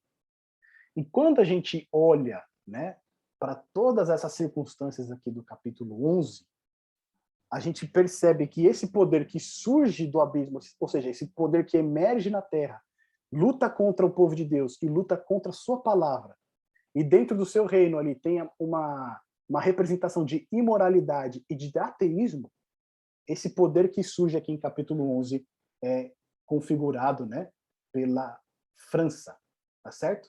Durante a Revolução Francesa, ali, muitos religiosos foram expulsos da França, muitos foram mortos, foram decapitados pela guilhotina, tá certo? E a imoralidade tomou conta da nação. Não somente a imoralidade, como também eles tiraram Deus da nação. Tá certo? Naquele momento ali, a França foi declarada o quê? Um país ateu. Então aqui a gente percebe que essas duas testemunhas aqui representam tanto o povo de Deus que foi perseguido nesse período, que foi morto nesse período, quanto também a palavra de Deus que recebeu, né? Ela foi morta ali nesse período. Eles queimavam Bíblias, etc. Teve uma certa situação em que amarraram uma série de Bíblias num cordão e amarraram no rabo de um burro. Esse burro, ele passava e ia levando essas Bíblias amarradas na sua cauda. Tá certo? Então, essa besta que surge do abismo aqui é o ateísmo que surge com a Revolução Francesa, lá no século XVIII. Tá bom? E aí, no verso 10, vai dizer o seguinte, que quando essas testemunhas são mortas, os que habitam sobre a terra, e lembra que os que habitam sobre a terra sempre é uma menção, né, aos ímpios, aqueles que se opõem a Deus. O que eles fazem? Eles se alegram por causa deles. E eles realizam festas e enviaram presente uns aos outros, porquanto esses 2 profetas fizeram o quê? Atormentaram os que moram sobre a terra. Ou seja, as testemunhas, né? O que eles fazem? Quando eles pregam a palavra de Deus, quando eles levam a mensagem de Deus, isso causa um tormento para a consciência das pessoas. Quando você está vivendo uma vida em desarmonia com a palavra de Deus, e você ouve a palavra de Deus, e ela corta você exatamente ali, né, naquele ponto que você sabe que você está errando, isso causa um peso na gente, né? E é por isso que essas pessoas aqui, os que habitam sobre a terra, os ímpios, eles se alegram quando essas testemunhas, elas são mortas. Tá bom? E aí, diz no final aqui, né, do capítulo 11, mas depois de 3 dias e meio, fazendo uma referência, inclusive, a Cristo, né, que passou 3 dias ali no sepulcro, o que acontece? Um espírito de vida vindo da parte de Deus neles penetrou, e eles se ergueram sobre os pés, e aqueles que os viram sobreveio grande medo. E as 2 testemunhas ouviram grande voz vindo do céu, dizendo-lhes: sobe para cá. E subiram ao céu numa nuvem, e os seus inimigos as contemplaram. Naquela hora houve grande terremoto, e ruiu a 10ª parte da cidade. E morreram nesse terremoto 7.000 pessoas, ao passo que as outras ficaram sobremodo aterrorizadas, e deram glória ao Deus do céu. Passou o 2º ai, eis que sem demora veio o 3º ai. Então, o que a gente vê aqui no final do capítulo 11 é justamente que essas testemunhas, que é o povo de Deus e a sua palavra, apesar delas terem sido atacadas, depois que passasse um certo tempo, o que ia acontecer? Elas iriam ressuscitar, tá certo? E aqui faz uma menção, inclusive, a Cristo, que depois de 3 dias ressuscitou e depois ascendeu ao céu. E elas ressuscitam com muito mais o quê? Poder. Tanto que o que acontece com aquelas pessoas, né? Ocorre um grande terremoto e as pessoas ficam o quê? Aterrorizadas e deram glória a Deus. Ou seja, né, esse evento que ocorre aqui, né, tenta tirar a palavra de Deus, ataca a palavra de Deus, passa um período, depois a palavra de Deus ela volta com muito mais poder. Que se a gente for olhar na nossa história, né, após a Revolução Francesa no século XVIII, século XIX, o que a gente vai ter? A gente vai ter o século das missões, onde, né, o trabalho missionário ele se espalha por todo o mundo, onde as sociedades bíblicas elas se espalham por todo o mundo. E aí a Bíblia começa a ser traduzida em vários idiomas, vários missionários são enviados para vários cantos do mundo, ou seja, a palavra de Deus começa a ser espalhada. Aquela missão que João recebeu quando ele come o livrinho, de espalhar essa mensagem, tá certo? Que no princípio era doce, mas depois é amarga, ela começa a ter efeito. Ela começa a ser espalhada. O propósito de Deus, o objetivo de Deus para o seu povo, ele começa a se cumprir. Tá certo? Então a gente percebe aqui que nesse capítulo 11, ele narra a experiência do povo de Deus testemunhando o evangelho que precisa ser pregado a toda tribo, nação e língua. E não somente isso, mas essas testemunhas que são apresentadas aqui no capítulo 11 também se referem à própria palavra de Deus. Tá certo? Então, olha só a 7ª trombeta para a gente finalizar. Lembra que até agora a gente estava dentro de um parênteses, tá certo? A gente falou da 6ª trombeta, entrou no parênteses aqui falando a respeito do livrinho, da missão do povo de Deus, e agora a gente vai para a 7ª trombeta. Olha lá.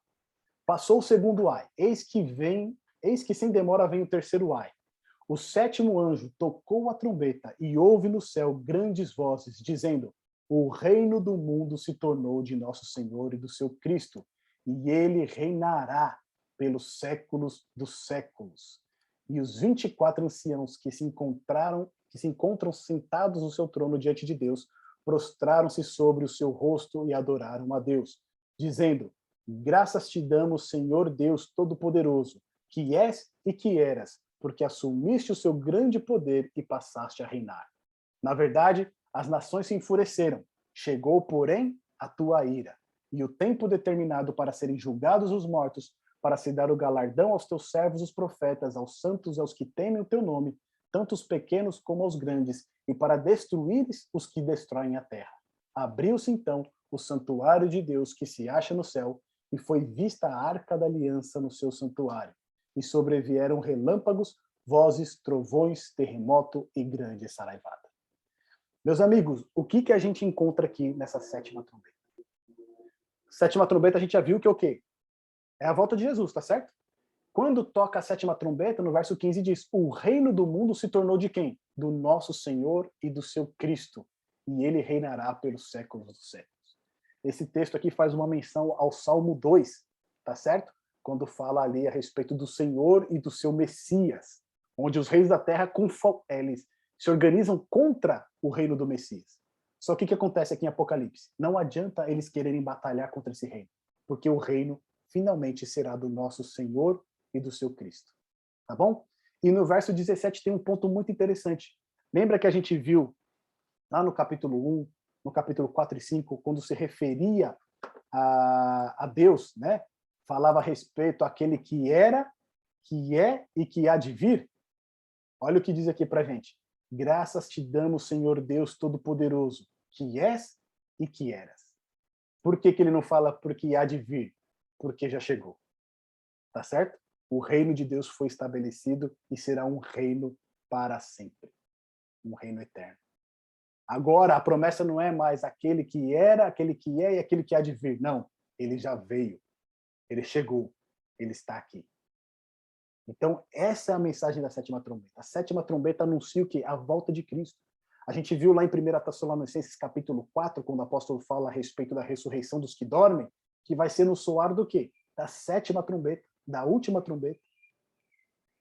A gente percebe aqui também no verso 18 que as nações se enfureceram, chegou, porém, a tua ira. Por quê? A mensagem do evangelho foi pregada, as nações rejeitaram essa mensagem e se enfureceram contra aqueles que pregam. E por conta disso, por elas se enfurecerem contra aqueles que são fiéis a Deus, o que Deus teve que fazer? Manifestar a sua ira. Tá certo? Então, a ira de Deus não é uma ira deliberada, mas é uma resposta às nações que se enfurecem contra a mensagem do evangelho. É uma resposta às nações que se voltam contra o seu povo, que recusam a mensagem do evangelho eterno. E por fim, ele traz o quê? Destruição sobre aqueles que destroem a terra. E aqui no verso 18, essa menção, né, vai trazer a destruição para destruir aqueles que destroem a terra, é uma menção lá a Gênesis 6, quando fala que o pecado ele cresceu de uma maneira tão grande, a iniquidade do povo antediluviano era tão grande que toda a terra estava cheia do quê? De corrupção. Tá certo? Toda a terra estava cheia de iniquidade. O que Deus fez lá em Gênesis 6? Destruiu a terra com o dilúvio. Aqui em Apocalipse, Deus vai destruir a terra com fogo. Tá certo? À medida da iniquidade, o caminho dos homens são tão maus, são tão perversos, a terra está tão cheia de perversidade que Deus vai ter que destruir aqueles que destroem a terra. E aí, por fim, abre-se o santuário de Deus, e aí João consegue visualizar o quê? A Arca da Aliança. Lembra que no princípio do estudo a gente falou que a gente estava caminhando pelo santuário celestial? Aqui no início do capítulo 8, lá das trombetas, a gente está no altar de incenso, e agora no capítulo 12 a gente vai para onde? Para a Arca da Aliança. Tá certo? Então significa o quê? Que o juízo está muito mais próximo ainda. Porque nós estamos no último compartimento do santuário celestial. Nós estamos no último móvel do santuário celestial. Meus amigos, as trombetas que nós vimos aqui, elas foram anúncios. A trombeta, ela anuncia, ela serve para despertar. As pessoas precisam acordar e perceber que o mundo que nós estamos vivendo está dominado pelo pecado. Os juízos de Deus, eles já caem sobre a terra em forma de trombeta, em forma de fazer com que as pessoas se despertem e se arrependam dos seus pecados. Mas a gente vai perceber que no toque da sexta trombeta, o que acontece? As pessoas não se arrependem mais. O pecado, ele endureceu tanto o coração delas que elas não conseguem enxergar a verdade. Diante de todo esse cenário, Deus tem preparado um povo para levar a mensagem do Evangelho Eterno a toda tribo, língua e nação. Deus, neste momento, está querendo selar cada um de nós e nos preparar para dar essa mensagem ao mundo. Deus está nos convidando. Cristo, ele nos convida para sermos testemunhas fiéis do seu caráter aqui na Terra. Com isso, a gente encerra esse estudo das trombetas e eu abro espaço para vocês fazerem, então, aqui os seus comentários. Apenas um adendo aqui para vocês, tá? Olha aqui, no próximo estudo, onde a gente vai estudar a partir do capítulo 12 até o 14, a gente navega aqui no Santuário Celestial em direção à Arca do Concerto, conforme a gente viu aqui no final do capítulo 19. Tá certo?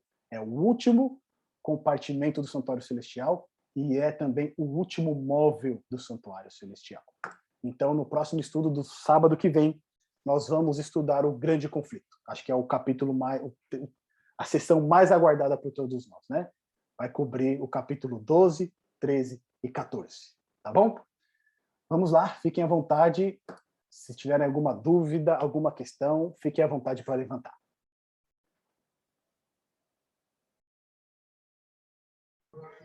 Eu não sei se a Isa conseguiu ouvir, ela estava com dificuldade no áudio, mas ela está aí até o final, né? Eu gostei demais, né, das 7 trombetas, assim, né? Abriu muito a minha visão do livro de Apocalipse. Eu realmente, até as 7 igrejas, alguma coisa dos 7 selos, mas das 7 trombetas, né, como você falou, né, que é ao povo que não serve a Deus, né, que é contar ali cronologicamente, né, o povo que está em rebelião aberta contra Deus. Então, para mim, foi muito esclarecedor.